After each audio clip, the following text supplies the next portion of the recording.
We have realized that so many of you that watch and listen to the podcast every week aren't actually subscribed. So what we are going to do is start giving loads more value to those of you that have made that commitment to subscribe to us. So what we're doing today before the episode with Zach from Foreplay is Zach has built his ideal Foreplay board of all of his creative that inspires him. We have also done the same internally at Hambi and Soar. We've built a swipe file of all of our best performing creatives from the last few months. So comment down below swipe file and we will send that to you, but you've got to make sure you're subscribing before. As we know, creative research is imperative as part of our creative strategy process and is the difference between an ad not working and an ad working. And that's why I absolutely love Foreplay, which is today's sponsor. If you run a D2C brand, you know what is at stake. If we don't do the right research and creative strategy, it can really impact the performance of our creative. We use Foreplay every single day and it's become this holistic tool for all things creative strategy. And that's what I love about it. They are so aggressive and bullish on product and innovating product. We use this, as I said, as part of spying on competitor ads, building inspiration boards for different stages within the performance funnel. We also use their AI briefing system to craft the best possible ads for the brands that we work with in the most efficient way that we can. And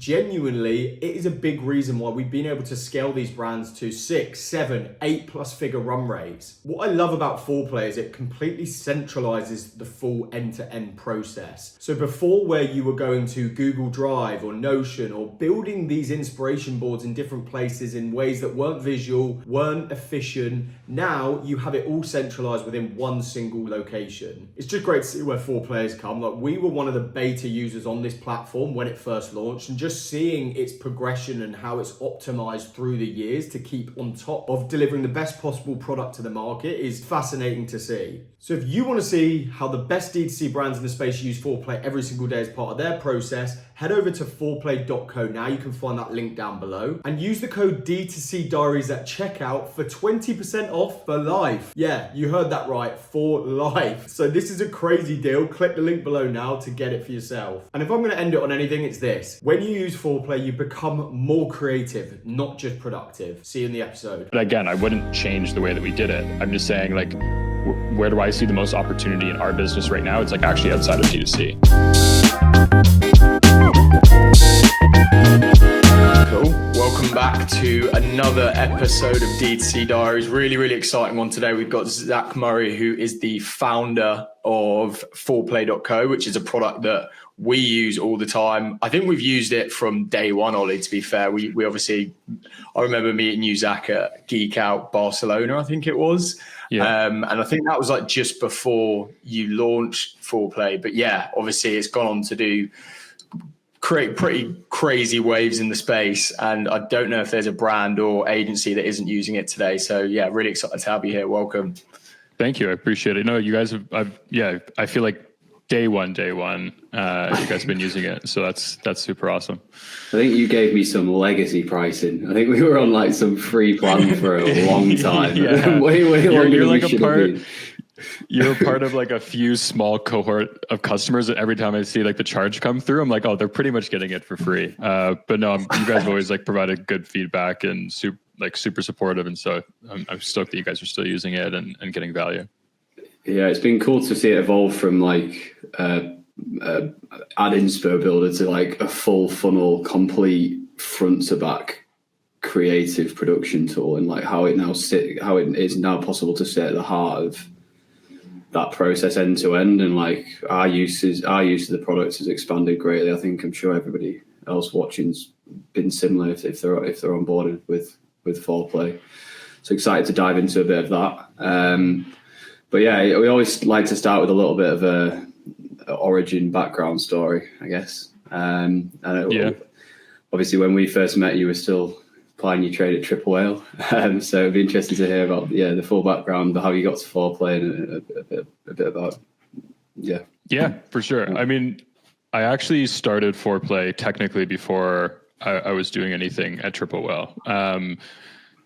The timeline is I was an agency owner, but not probably what everyone kind of thinks that's listening to this podcast in terms of like niche of agency. It was like high production animated videos for software startups.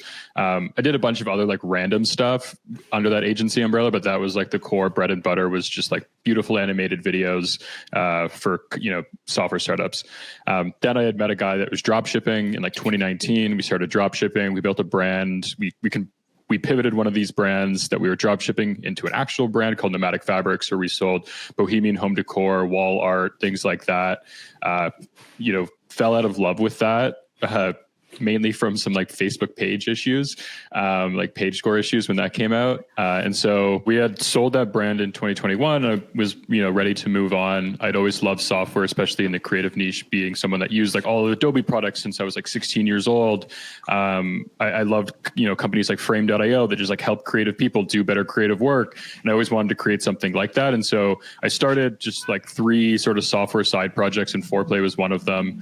It had a pet name at the beginning called Addison. And the idea was like I gave pet names to all the projects, and then whatever one was going to stick was going to inherit the name Foreplay.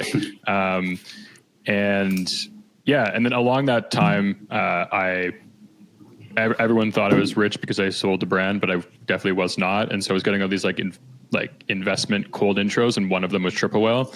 And I actually passed in the investment originally for their seed. But I was like, hey, I still make these like animated videos for software companies. And so like if you guys close this round and you want a video, reach out to me. And so they did that. And me and AJ, the CEO of Triple Whale, just like worked really, really well together. We continued to work together. We did the Pixel launch together. And along the time they were like, oh, can you come, do you want to come work for Triple Whale? And I was like, no, like I've never had a job like ever.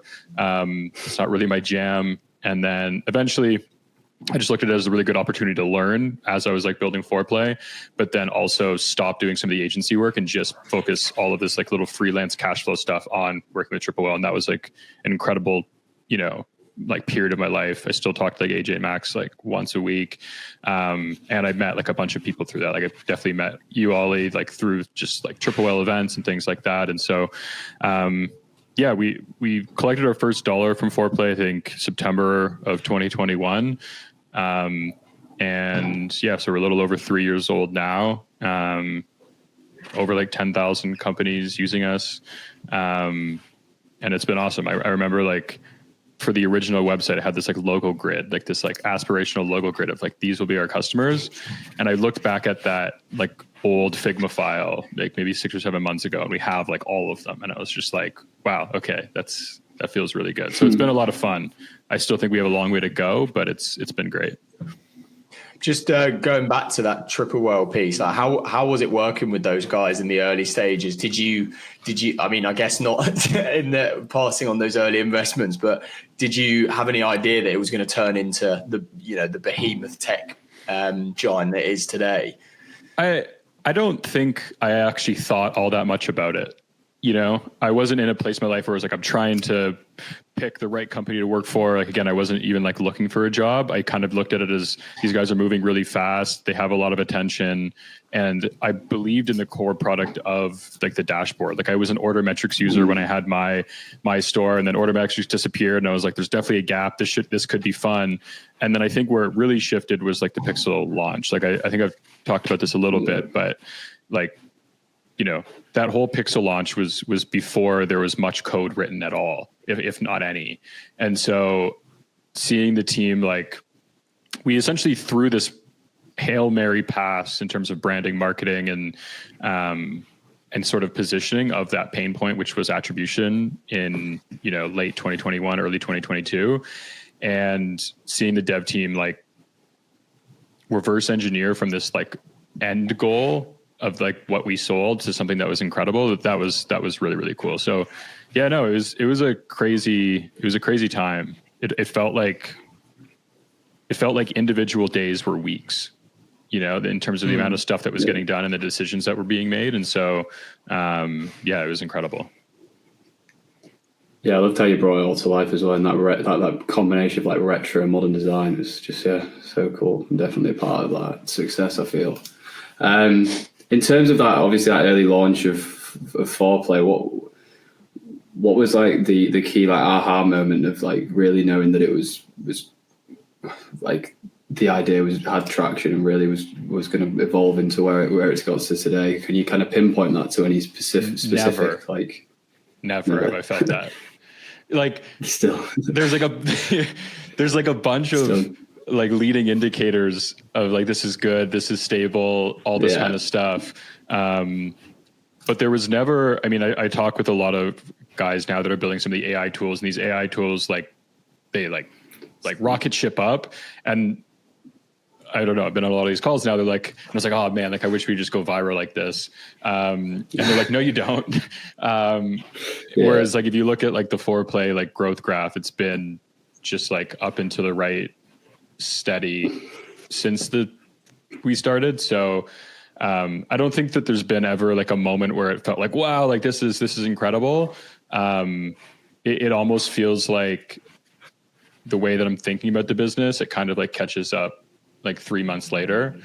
And so by the time we actually feel that, I feel like I've already kind of in my head moved on to like the next phase. So I've never actually really felt that. I mean, I think you get that a little bit, like just reflecting on years, be like, oh, like if I look at our Stripe graph, like, oh, this month last year, we did this much. And it's like, wow, it's a lot more, but it doesn't like feel like anything.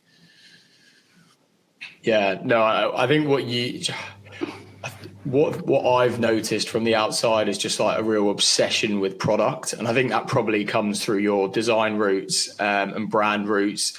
And always that idea of like constant innovation, because you could have just stopped at a research tool. But as Ollie said, it's become this like holistic tool for all things creative strategy and performance creative. Have there been, because I know we're talking about the successes here, but like what were there any kind of core moments where you had a big challenges that you really had to overcome? What were they, and how did you kind of overcome them?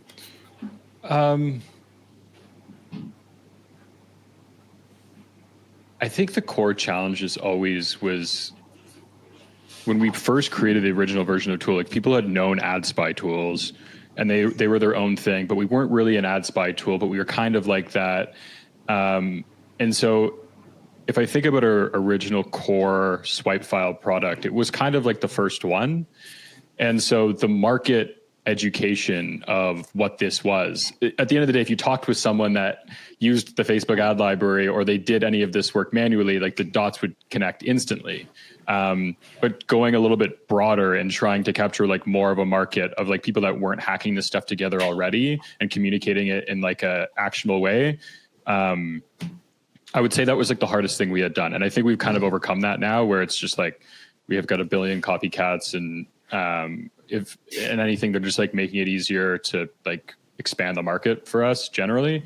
But I would say that was like the biggest like sticking point early on, right? If you just say analytics tool or something that contributes to this much return on investment, all that kind of stuff, we never had that core like metric like Klaviyo, where if you send emails for Klaviyo, be like, this is how much money it made me.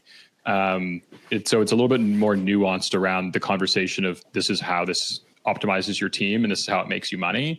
And I think one of the biggest changes we made in terms of just like messaging, especially with a lot of our email copy, was really nailing down the idea like, okay, what is something that someone can agree to? And it's that one ad completely can change your business. And I think anybody who's run ads knows that. And I think that was like our really solid spear in terms of connecting the dots of people being like, yeah, like if one ad can like change my business, then like 10 ideas, are needed to create that singular ad or whatever it is. And so, yeah, I would say that was like the part where it felt like dragging your feet through mud the most. But I think we're on the other side of that now. And now I think more it's about, like you said, we obsess about product, which means we don't just like ship features to ship features. And in a competitive landscape that can like it can be annoying sometimes, because someone will be like, oh, we put this on a feature grid, but it's like, okay, if you actually use it, it's like, that's not what it is. And so I think it's now what we're going through is like figuring out how to convey quality, when people seemingly just ship a bunch of useless stuff and then use them on feature grids. Yeah, I feel like you're like one of the biggest things about Foreplay is it's a nice, enjoyable experience. Every part of the platform is super well thought out. Every tool that's in there is there with like you say, maximum intention. Really drives value rather than just putting things to market to have something to speak about, to drive like quick wins from a marketing perspective. I wanted to dig into a bit about like the platform specifics. Obviously, like we first encountered it through the lens of like. And largely, one of the main ways I still use it is through that lens of just mood boarding, storyboarding around specific concepts or specific funnel stages, problem aware. I was doing something today where I'm trying to do a lot more work for one of our brands around like unaware stage and try to find a load of ads that are very narrative storytelling driven.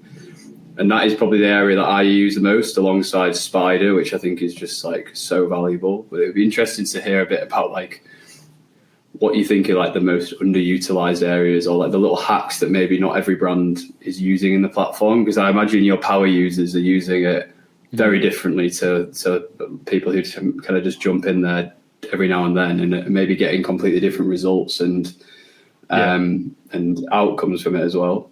Yeah, I think what's the difference between a junior Foreplay user and then a very like seasoned Foreplay user is like definitely treating it almost like Wikipedia.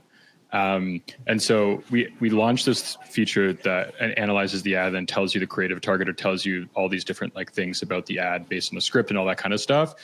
And I look at that as like, okay, like once you find something that aligns, we have like a little see more button on, for example, like women who are experiencing menopause, boom. And like, that is where like almost all of the gold exists is like on the see more buttons that's lined with like creative target or the part of the funnel that it's in and things like that. And so in terms of discovery, I think that is like how I think you can get more rather than just doing like keyword searches is like do a keyword search and then use something as like a wormhole to go down and like treat it like the way you would treat like researching on Wikipedia. The other piece that I think people like a lot of people don't know about, and it's like my favorite feature. And often when I meet customers in person, they don't know about this feature. So I always bring it up. It's that you can save ads from your mobile phone. And so just by linking your personal Instagram account, you can map it to a board. And then as you're just like, I don't know, I get the best ads just like scrolling through my feed, right? Because they're served, like it's an auction. And so the best ads are always going to be served more. And so you just like DM it to our company profile. We like scrape it on the back end and then put it into your account. And then it's ready for you whenever you log into your Foreplay account. I would say that's one that's like, unless someone goes out of, I mean, we've added some like pop-ups in the app now to like push people to use that more. But like once people start using that, they're like, fuck, like this is so good. Yeah, I'm the same. It's always when you're not looking for them, isn't it? Like when you're actively searching, it's more when you're in bed, doom scrolling, and you're like, "Fuck, that's actually a really good ad." And it's just those moments, capturing those moments in the essence. But yeah, no, that's interesting.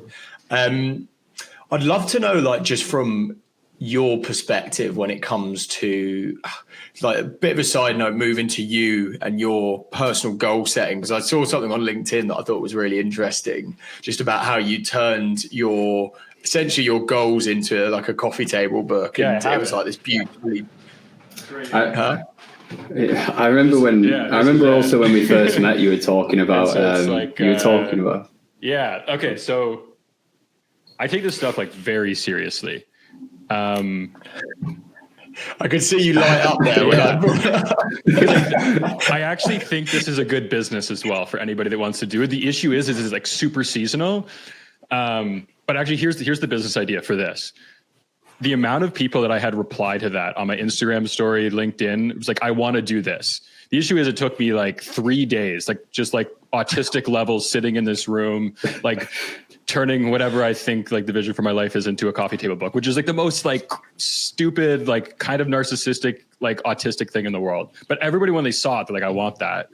And so I think you could build like in the same way that people have these like photo book companies, right? I think you'd build this and like use this as the niche, like to launch it from.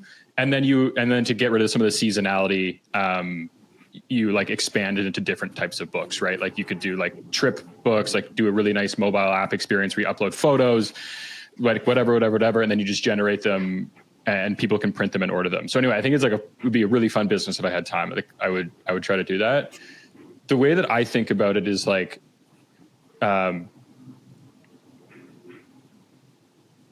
like I'm a big believer in like visualization, and like I don't know if you guys have read like reality transurfing or like all these types of stuff. Like I'm like fully bought into like that line of like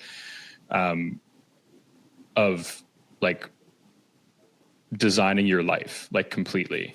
And I think for myself, and the way that like the reason I like doing this stuff like so extra is that I'm like a hyper visual person, and so if I can just like put this on paper, then throughout the, like an entire year, I have like so much like affirmative like truth that like this is going to happen or this is going to exist.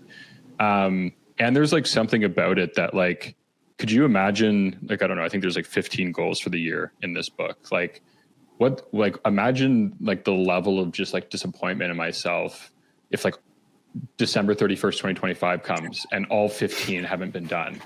You know what I'm saying? So there's like a level of just like self-accountability. It's like you put all this work into this fucking thing, you printed it, you put it on your fucking shelf, and you still didn't even do the thing. Like there's like a level of just like, you could never be that embarrassed. But if you like write it in your notes app on your phone, it's like, is that even that meaningful?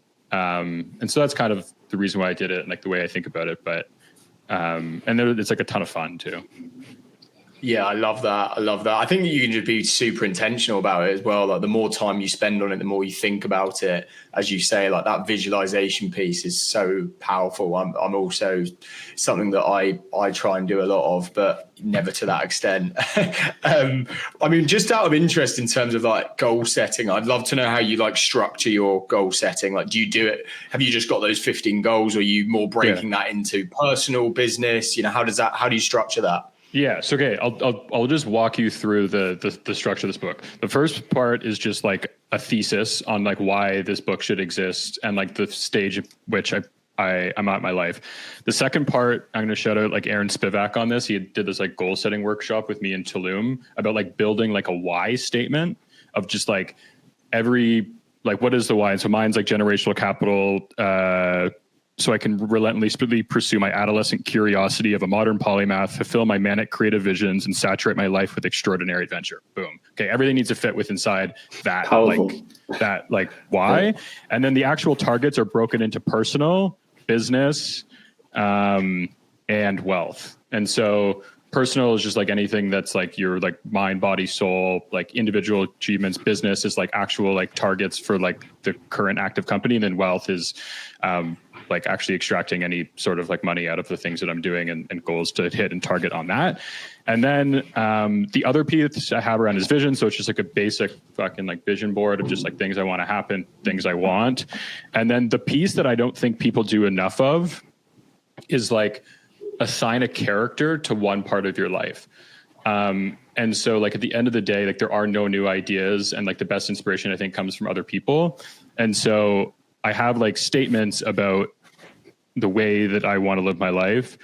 And then I assign a person out in the world that I think does that really, really well. So like I have like one here that's outwork. Let's say like, okay, who inspires me the most to outwork? It's like Kobe. So the photo of Kobe and outwork. And so like these attributes I'm attaching to people. And then you kind of just do this sort of like swap where you're like, if I feel like I'm not working hard enough, it's like, okay, what would Kobe do here? And you just like delegate the way that you should act to someone that you already admire. And then like you do that over a long enough time horizon, like you end up admiring yourself. Right.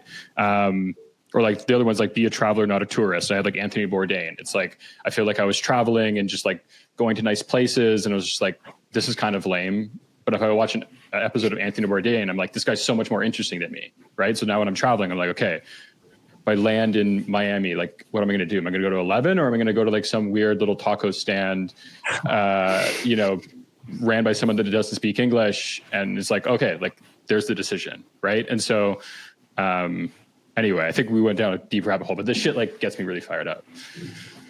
Yeah, I fucking love all that. Yeah, it's a lot of that aligns with that 7 habits of highly effective people, like almost treating it how you would with a business. So you have like your personal mission statement, and it almost creates the purpose and the values that you almost guide your life through. But yeah, completely agree. That's really cool. I think a lot to take away there. I mean, I know we don't want to be giving too much value to your competitors, but I'd love to know like what advice you maybe have to like other, SaaS products with it, or people, founders looking to launch SaaS products within the D2C space. I think you were one of the OG, tech products in D2C, really, in terms of this new wave of performance creative. But obviously now we're kind of in this phase with AI has taken over, and it's just like, the wild west out there. Stuff's being launched like every day, and there's just almost too much to keep up with. What advice do you have for those SaaS founders out there that are going through that journey? I would say number one is make sure that your TAM exists beyond just D2C. So before you even start a product that you think is going to be like a D2C thing, make sure that there's some sort of TAM that exists outside of it. I think D2C and like marketers in general are an incredible cohort of people to build for in the beginning, because they're on the early adopter curve. Like, they're the most early adopter. They're always looking for hacks. They're always looking to try new tools. They're like willing to just like sign up for random stuff and like give it a shot.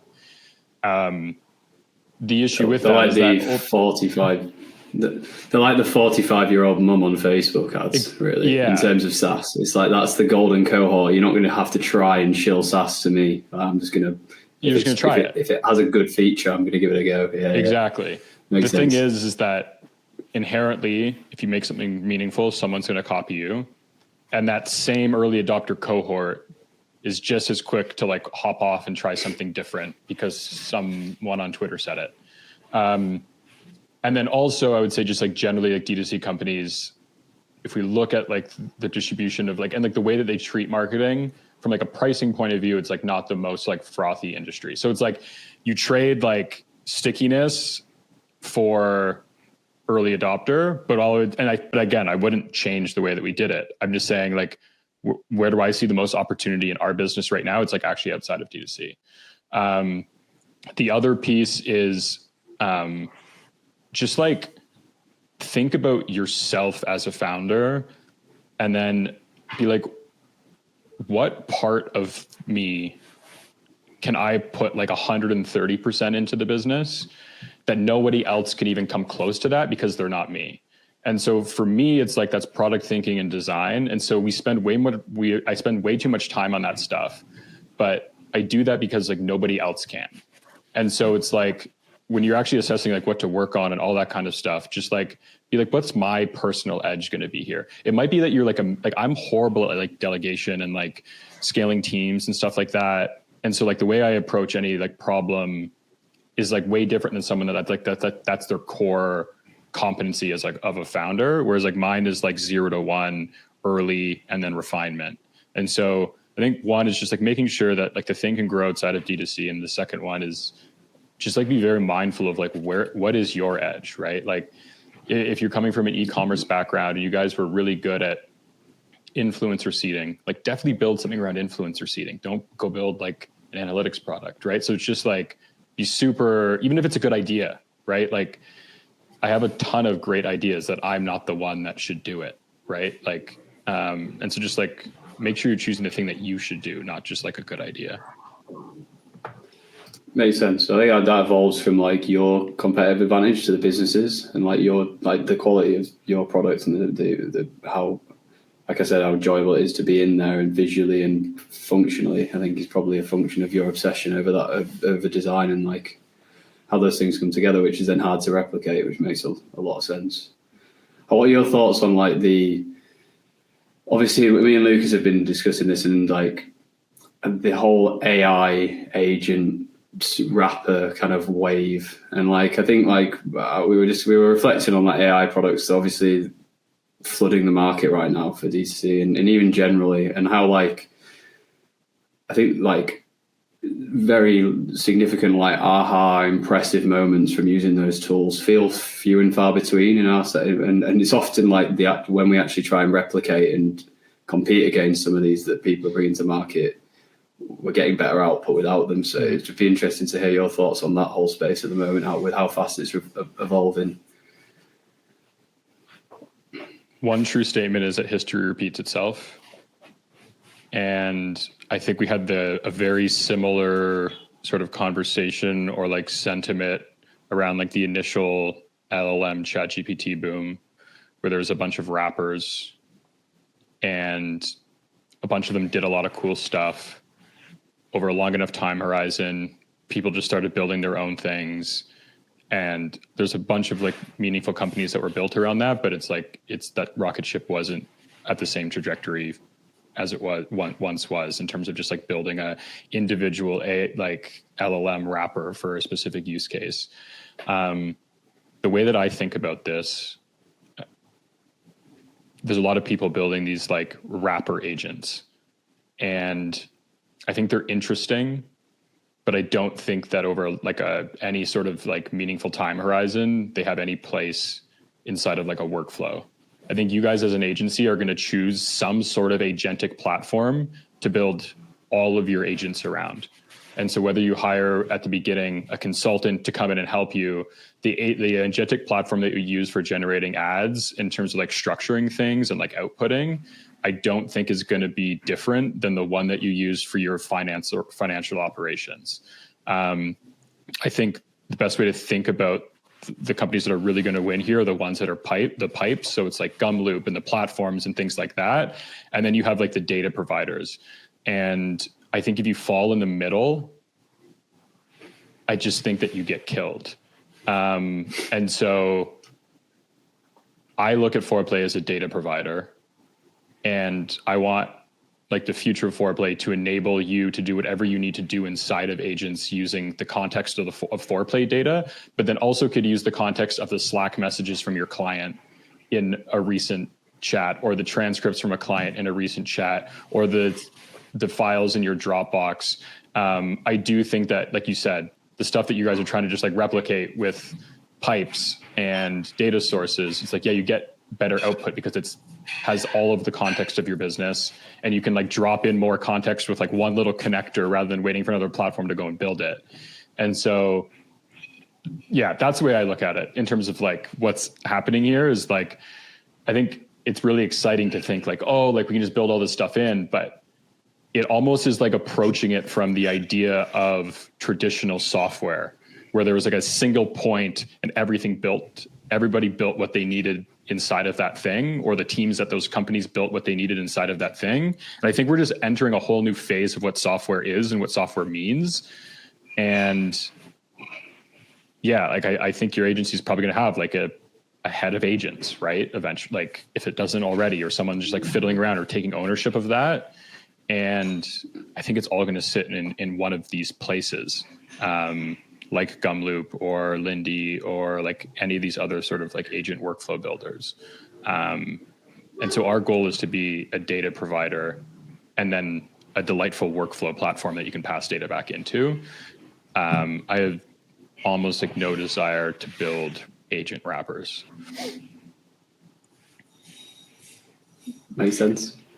I think what we found is just it's the edge that some of these tools have is just speed rather than actual quality. I think when we've then gone to use them, we've realized, oh, actually, we can build this much more effectively, but it's almost the overwhelming thought of like, but then is this going to be outdated in the next 3 months? And that's maybe where these wrappers have an edge over, say, us. But like you said, I think we are moving towards, where it would be weird not to have, a chief AI officer or a chief agent officer within the business, and you would treat it as you would as a CFO or someone else within your C-suite. So, and that's again how you then are able to customize that and build that internally. So yeah, completely agree.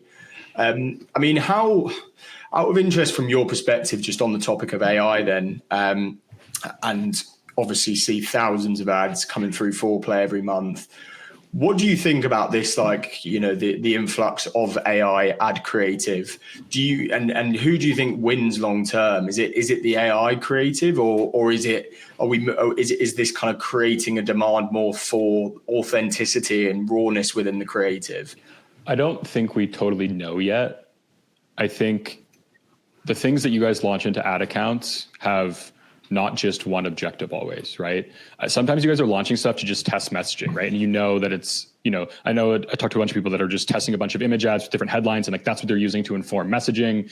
And then eventually, like downstream of that, there's going to be a new video ad, all that kind of stuff. And so if like AI can definitely help you get to that volume piece like quicker and learn from it quicker, I've yet to, for an industry that loves ad manager screenshots, I've yet to see a screenshot of someone's ad manager of like AI testing campaign that's drastically overperforming any other campaign. And at the end of the day, I think if you just like distill all of this down, it's like, what's your top spending ad?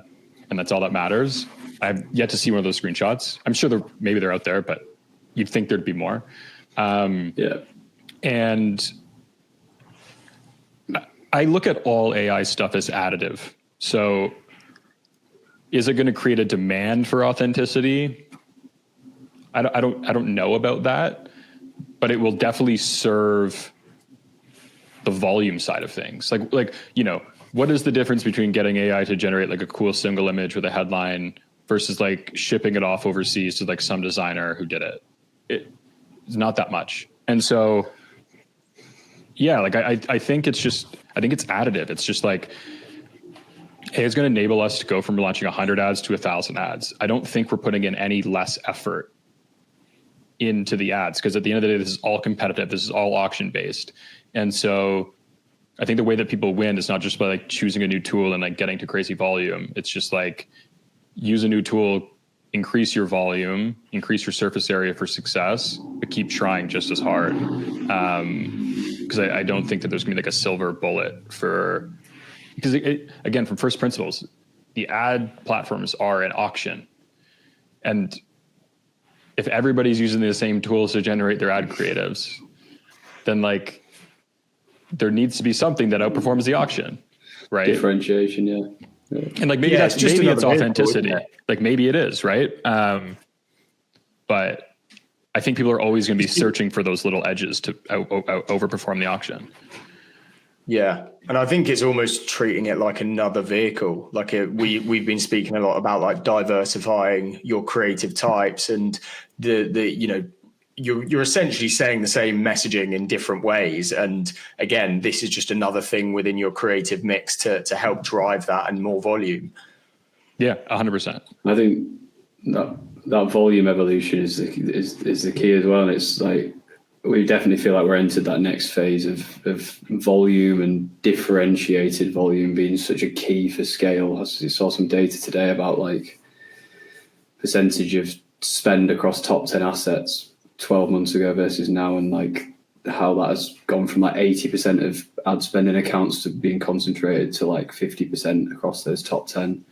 The other piece of this is like thinking about we're talking about like actual diversification. Like part of it is stylistic, and stylistic and taste like evolves over time. And so the idea that an individual point solution is going to be able to export a bunch of different like styles. Like I really think about this. If we think about like traditional tools, like let's think about the Adobe suite. If you wanted 3D animation, like you use Cinema 4D and After Effects, if that was like the end outcome. And if you wanted a quick cut of like UGC, it's like you'd use Premiere with like captions. And so people always reverse engineered from like what they were trying to get to. And there's always like a bit of like a different tool for the job. And I don't think that changes all that much. There's like this old like classic media advertising quote from this guy named Marshall McLuhan. It's like the medium is the message. And so it's like, you can't exclude one of those, right? At the end of the day, the actual end product and the medium it's being delivered in is like so much of the message. And as that evolves, the actual creative unit needs to as well. And so I do think that people are going to have a bunch of different AI solutions depending on what they're trying to get, not just like, they're not going to look at it as binary as like, we need another ad. Makes sense. Yeah, makes sense. And then the specialization across those as well in terms of context, which makes a lot of sense. We wanted to ask a couple of questions around like, I guess we've just covered quite a bit around like performance creative longer term, but like it'd be interesting to get your view. I know you did the ad awards like the other week, and obviously have a very broad viewpoint of like the evolving landscape of performance creative. How are you seeing things for the rest of this year if you're looking at 2025 as a time frame? Yeah,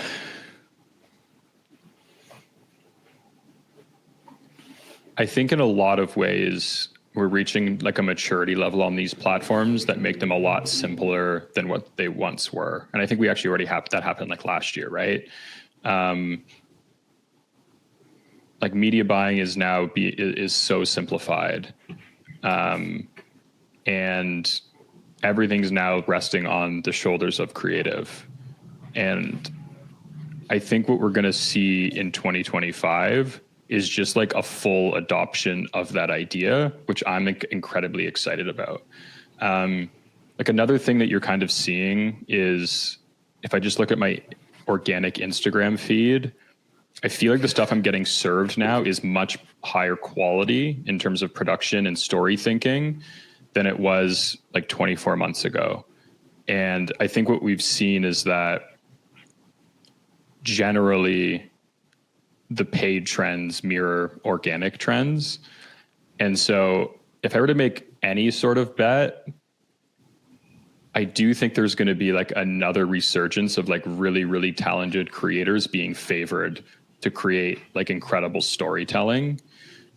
And yeah, there's still going to be UGC, there's going to be raw testimonial, but I do think that there is going to be a bit more of a shift to like really incredible brand content as told through the POV of an individual. And I think that outperforms raw UGC from an individual, just based on what I'm being served on my organic feed. It's like, I think there's like all these like video creators that have started building like their own brands and like really, really niche subjects. And I think we're going to see like a really big pop, like especially as AI UGC becomes so easy to generate potentially, and the volumes of it, a really, really beautiful, like small sonnet story with performance in mind about like hooks and retention and things like that, I do think are going to be a larger trend. And I think people are going to take potentially some of that large UGC budget and start putting that into like individual creators to create like, I would call like medium quality advertising, like not commercial and not organic and raw, but like right in the middle. I think that's really, really interesting. That's something we've been talking a lot about. Like this, I think there's this new thing of like brand. It's not new in many ways, but I think almost the meaning of it has changed. This like brand social, and almost that like how we're really telling that story through the lens of the brand from the perspective of an individual that people can connect to. And that comes through, you know, that EGC thing of like employee generated content, or obviously there's much more of an emphasis on founder led content. And, you know, it just shows through both paid and creative, like what we've seen happen there. And what you were saying earlier about how that like one creative can really change the brand and become the silver bullet. That's a lot of the time what we've seen happen through founder content and founder ads. And I'm seeing that really playing out through both organic and paid. So I don't really think there's like the lines are going to start becoming blurred between the two. And I think they already are to some degree. And I think there's definitely, as you say, like we said this on the last episode, this idea of treating it as two separate vehicles. I think volume is always going to be a game where we are going to just need to spray and pray, work with loads of creators to drive paid content, but then working with a few very intentional micro influencers that align to the brand, align to almost the problem and then solution and that ideal persona, and building campaigns around them. And I think, as you said, that's where that storytelling comes from, and where you can be more intentional about that and how that feeds through both paid and organic channels. Why do you think founder-led content works so well? I think it's, and like we've seen it twofold, where I think for it to really work, like there needs to be an authentic story there that really drives the motivation for why the person had to create the product to solve a problem. I think that's when I see it work best. And I think by showing that journey, there's a real connection to that individual, because it's, you know, you're not looking at it as a brand anymore. You're looking at it as a person that has solved a problem for themselves that other people are going through and they can really relate to. So I think that's why we've probably seen success there. Like a great example is 47 Skin, and we found that exact silver bullet creative through founder-led content that like 4x their monthly recurring revenue in the space of, you know, 3 months. And it was because he had this like incredibly authentic story of like, he had acne, he tried every solution on the market, and his grandma just made this homemade formula that included this special ingredient, silver chitoderm, and he tried it, and within a week his acne was gone. And I think just the personal connection to that story and the audience that are going through that problem and can relate to that, it kind of builds this connection with him and his audience, which maybe they weren't able to do previously through the eyes of like a creator just saying about, if you've got acne, then you need to try this. I think it's. I also think it's that like story. I think it's a really effective medium to do storytelling, and I think storytelling often helps with like, or I certainly feel like it's the better this, the more the assets or the ad focuses around storytelling, the further up the funnel it seems to deliver, rather than being incredibly product focused. And that when you've got a good brand story. Brand founder story, it feels like one of the easier ways to execute on that. And I also think the diversity piece, like it's another medium to present through.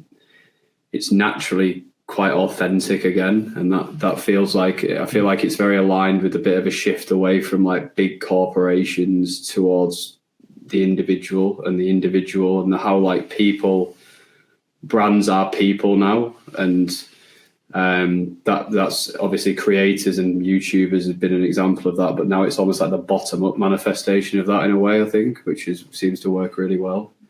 But yeah, I think I'm bullish on that whole idea of like, we're in this phase of differentiation of ad content. I think there's another phase of like differentiation of page, individual, and like that's the next evolution of it. So brands are going to build, and they already are, like build full plans around individuals within the organization as vehicles to drive demand, and their whole marketing strategy is like mascots. Yeah, and it's like the founder will be one, and they'll have a strategy. Like George Heaton at Represent, he's got a marketing strategy that he runs parallel to the business's marketing strategy, and they're fundamentally different things. They overlap and intertwine.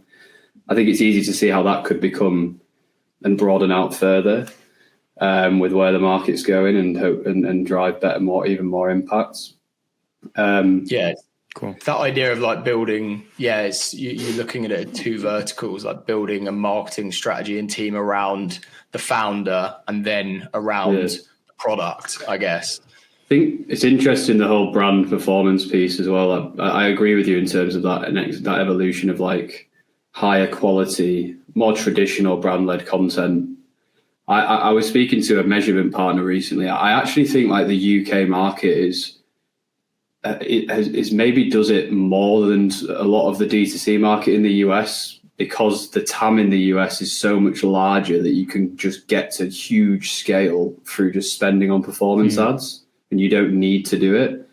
Where there's like brands in the UK where like once you're spending 20, 30K a month a day on Meta, pretty hard to get another 10-15% lift on that, and a really meaningful stride in customer acquisition. But above that, and I think it's forced brands like a couple off the top of my head, like Skin and Me, Pure Sports, maybe a bit of a smaller example, but these brands to do more of that earlier on in their journey. And I think that you're seeing that in the US market with some of the bits that I can't remember what the brand was, that Boots brand that was all over Twitter recently. Oh yeah, Tecovas.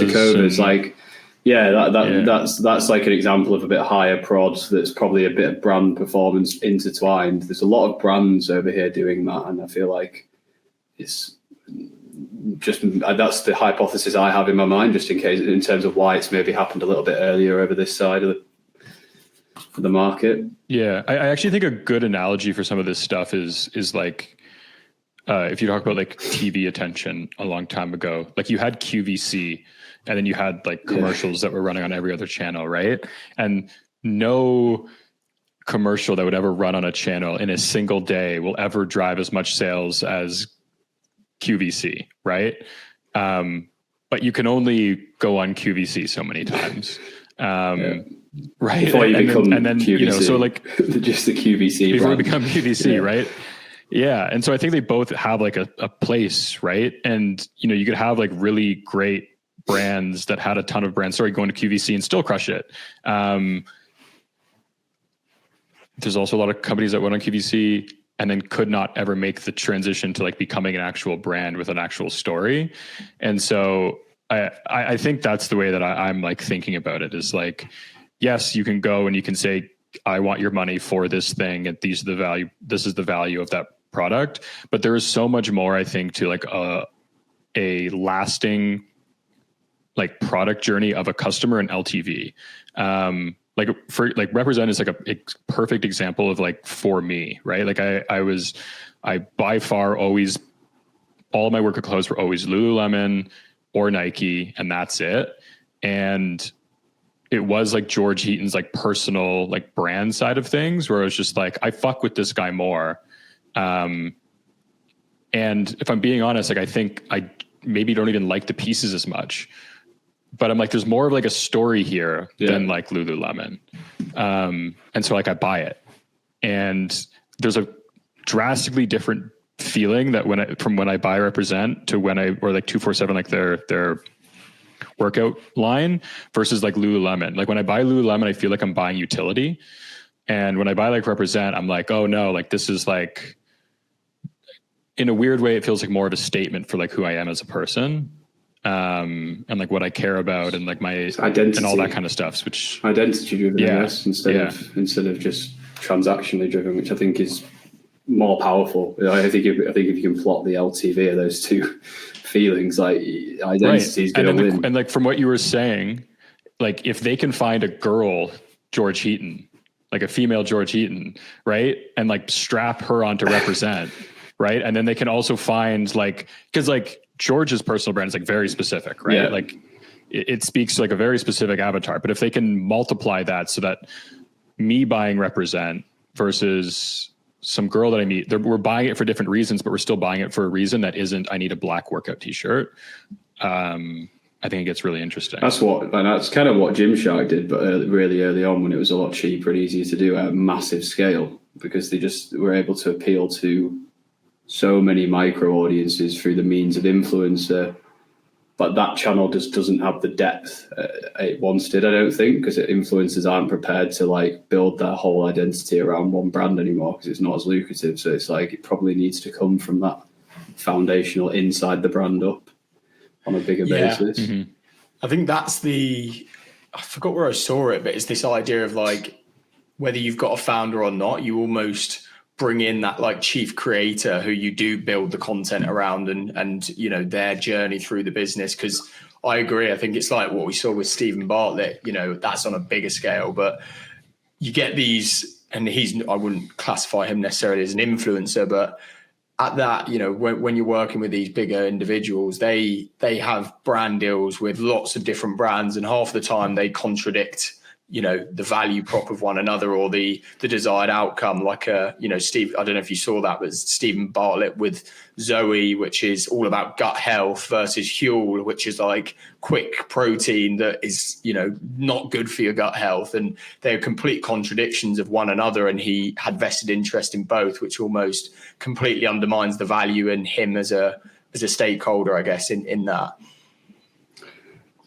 I'm not familiar, but like I can see that make sense. Yeah.